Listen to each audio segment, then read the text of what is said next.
দর্শক, আমরা যুক্ত হয়েছি গাজীপুর জেলা প্রশাসন কার্যালয়ের সামনে থেকে। এখানে দেখতে পাচ্ছেন যে পুবাইল আদর্শ উচ্চ বিদ্যালয়ের যে শিক্ষার্থী আছে তারা কিন্তু যে প্রধান শিক্ষিকা আছে রুবি আক্তার, তার পদত্যাগের দাবিতে এই অনিয়ম এবং দুর্নীতির প্রশ্ন তুলে কিন্তু তারা জেলা প্রশাসক কার্যালয়ের সামনে এখানে দাঁড়িয়েছে।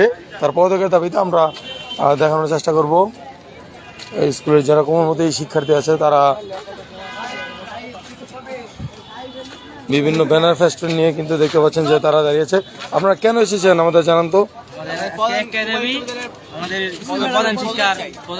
কেন কেন পদত্যাগ চাচ্ছেন আপনারা? সবসময় আমাদের সাথে অনিয়ম করে এবং দুর্নীতি করে, পড়ালেখার মান অনেক কমে গেছে স্কুলে, তার কারণে আজকে আমরা পদত্যাগ চাই। দর্শক, আপনারা যেমনটি শুনছিলেন যে স্কুলের যে শিক্ষিকা আছে তার অনিয়ম এবং দুর্নীতির প্রশ্ন তুলে কিন্তু এখানে স্কুলে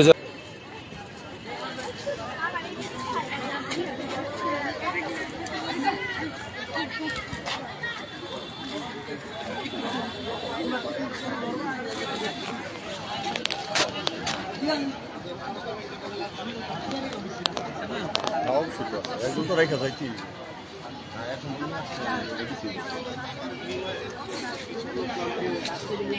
সেট করে বিভিন্ন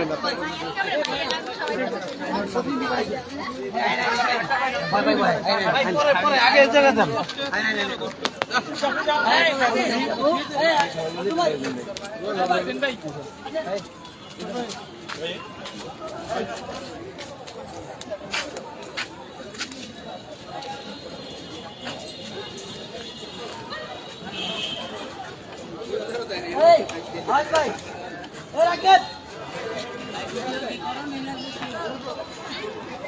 ওই মামা